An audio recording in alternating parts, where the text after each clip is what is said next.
हरे कृष्ण। ओम अज्ञानं तिमिरान्धस्य ज्ञानाञ्जनशलाकया चक्षुरुन्मीलितं येन तस्मै श्रीगुरुवे नमः। वाञ्छाकल्पतरुभ्यश्च कृपासिन्धुभ्यश्च च पतितानां पावनेभ्यो वैष्णवेभ्यो नमो नमः। वृन्दाय तुलसीदेवे प्रियाय केशवस्य च कृष्णभक्तिप्रदे देवी सत्यवते नमो नमः।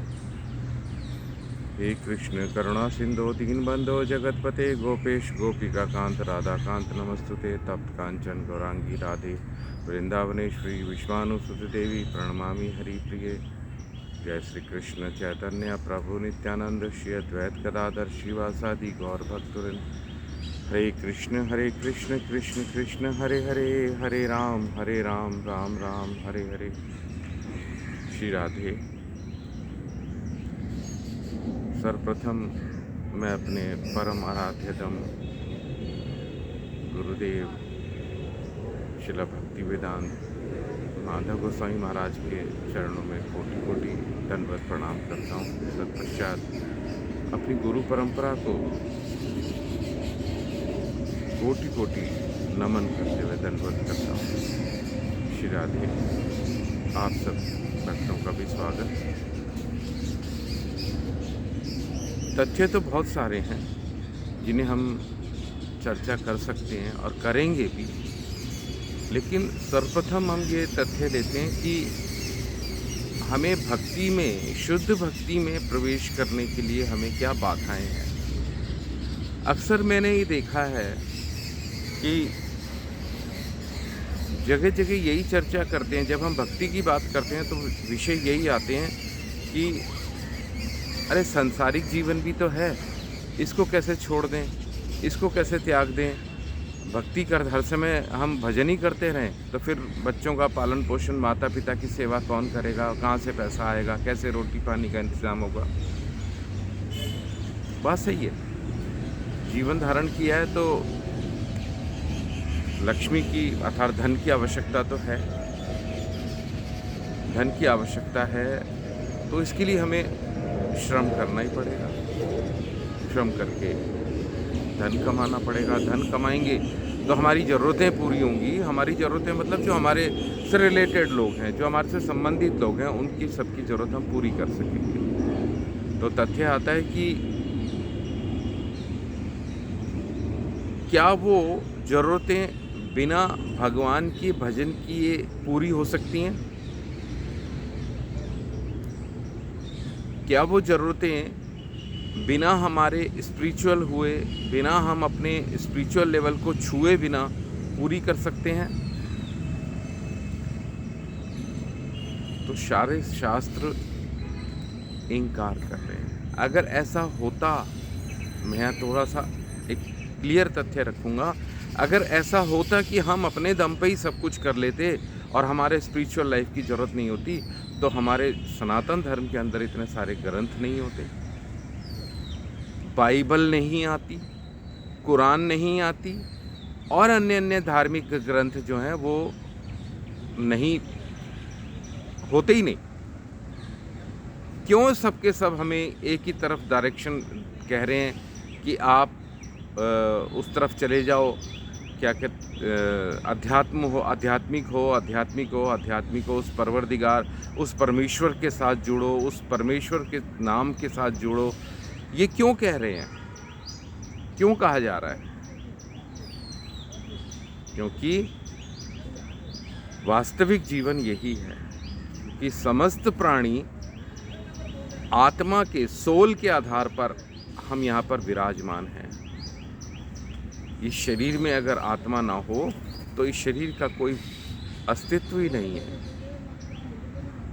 ये शरीर का अस्तित्व स्थायी रूप इसलिए दिखता है क्योंकि इसके अंदर एक एनर्जी, जिसको हम आत्मा के रूप में जानते हैं, सोल के रूप में जानते हैं, रूह के रूप में जानते हैं, वो विद्यमान है, वो उपस्थित है, इसलिए ये शरीर एक्टिव है। ये हम सब जानते हैं, बहुत साधारण बात बता रहा हूँ मैं, पर ये बात ही नहीं है। ये बात हुआ है जिसको हमने नकार दिया है। हम इसको नकारते हुए अपने जीवन को गुजारते हैं और शरीर को ही महत्वपूर्ण मान लेते हैं। कि शरीर ही है, शरीर के कारण शरीर की ज़रूरतें हम पूरी करने के लिए भाग दौड़ कर रहे हैं। ये जितनी क्रियाकलाप चल रहे हैं संसार के अंदर, जितनी भी जो जिसको हम आर्थिक रूप से कहते हैं, आर्थिक धन पर आधारित जो प्रक्रियाएं चल रही हैं, वो सिर्फ शरीर को आधार को लेकर हम लोग पूरा कर रहे हैं या उसको उसमें लगे हुए हैं। वास्तव में सोल है तो शरीर है, आत्मा नहीं रहेगी तो शरीर भी नहीं रहेगा। जब ये आत्मा शरीर को छोड़ देती है तो ये शरीर स्थिर हो जाता है, इसके क्रियाकलाप बंद हो जाते हैं, है कि नहीं? इतने बड़े से बड़ा बलिष्ठ व्यक्ति होता है, लेकिन अगर उसके अंदर से सोल चली जाए, आत्मा चली जाए, तो वो ज़मीन पर पड़ा रह जाता है। उसका कोई वैल्यू नहीं है, उसका कोई अस्तित्व नहीं है, उसका कोई अस्तित्व नहीं है। समझ पा रहे? तो जब तक शरीर के अंदर आत्मा है तब तक शरीर एक्टिव है, अन्यथा उसका कोई वजूद नहीं है। तो बात आती है कि हम शुद्ध भक्ति से अपनी व्यक्तिगत जो हमारी ये रोटी कमाने की, हमारा धन कमाने की जो हमारी क्रिया है, उसको कैसे युक्त करें। तो भगवान ने श्रीमद् भगवद गीता में बड़े सुंदर एक श्लोक में ये बात कही है। भगवान कहते हैं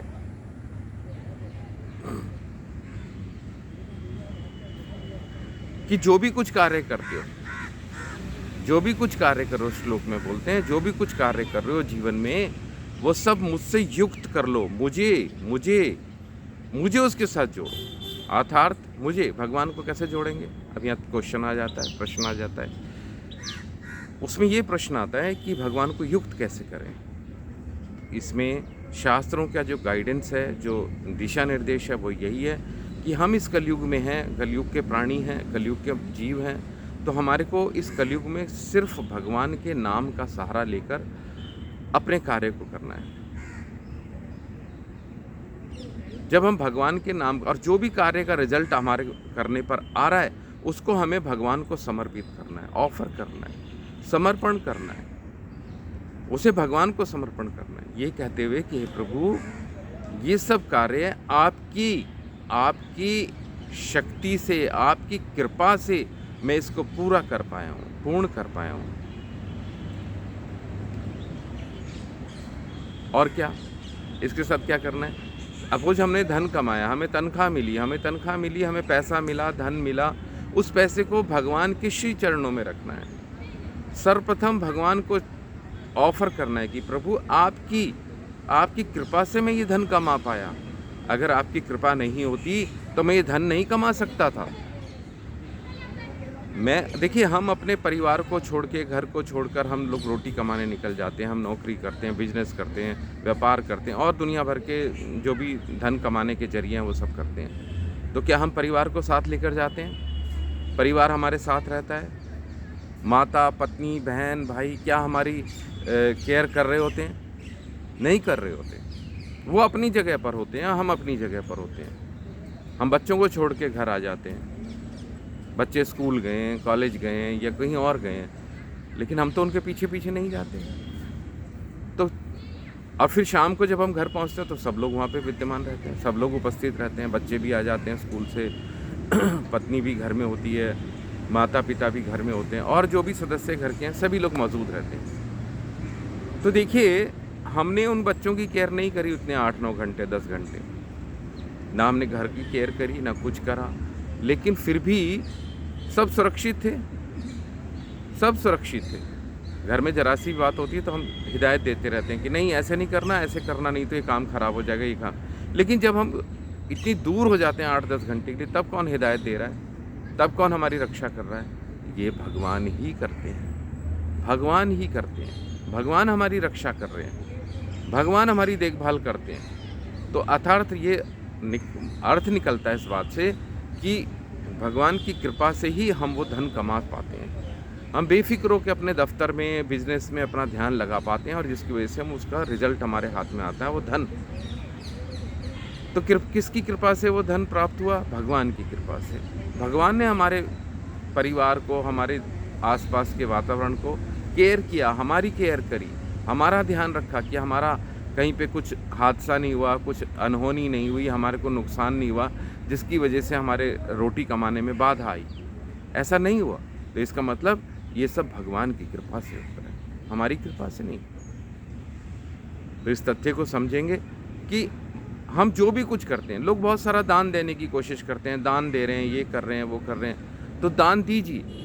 दान देने का मतलब ये है कि उसमें भी भगवान को युक्त कीजिए। अगर दान दिया जिसको आपने, अगर उस दान लेने वाले ने उस धन का कुछ अपने किसी गलत काम में इस्तेमाल कर लिया था, गलत काम कौन सा गलत काम? गलत काम वो सारे गलत काम है जो भगवान को ऑफर नहीं होते, जो भगवान से युक्त नहीं होते, वो सारे ही गलत काम हैं, सारे गलत काम हैं। तो इसलिए हमें इस चीज़ को समझना पड़ेगा कि हमारे कौन से काम श्रेष्ठ हैं, कौन से काम कर्म पूजनीय हैं, कौन से कर्म हमारे उत्तम हैं। तो यहाँ पर सारी बात आती है। भगवान ने का श्लोक भी बता रहा था जो मैं, वो कहते हैं यत करोषि यत दसनासी यत जोहोषि ददाशी यत तपस्सी कौन्त्य तत्कुरुष मदर्पणम। तत्कुरुष मदर्पणम, तुम सब मुझे अर्पित करो। अपने कर्मों को अपने लिए करके और अपने लिए भोगोगे, अपने परिवार के लिए भोगोगे, जिसके लिए भी कर रहे हो उसके लिए भोगोगे। मेरे को युक्त नहीं करा, अगर मुझे ऑफर नहीं हुआ तो वो तुम्हारा कर्म बंधन बन गया। अब तुम्हें भोगना पड़ेगा। कर्म बंधन का तात्पर्य है कि हमें फिर से जन्म लेना पड़ेगा। जिन जिन से हमने अपने कर्मों को पूर्ण किया, जिनसे युक्त होकर, जिन लोगों से जुड़कर हमने किया, अब उनके जो पापमय क्षण थे ना, जो पापमय तत्व थे उसके अंदर, पापमय गुण थे, वो सारे हमारे कर्मों से युक्त हो गए। अब हमें उन कर्मों का बंधन बन गया। इसलिए भगवान कहते हैं कि मेरे से युक्त हो जाओ तो मैं उन पापों को नष्ट कर दूंगा, जला दूंगा, समाप्त कर दूंगा। तो आज के लिए इतना ही, और अगली वीडियो में फिर बताऊंगा किस तरह से हमारा व्यक्तिगत, अभी हुई नहीं, व्यक्तिगत परेशानी अभी बताऊंगा, और परिवार को इसको और खोल के थोड़ा सा चर्चा करेंगे। हरे कृष्णा, श्री राधे।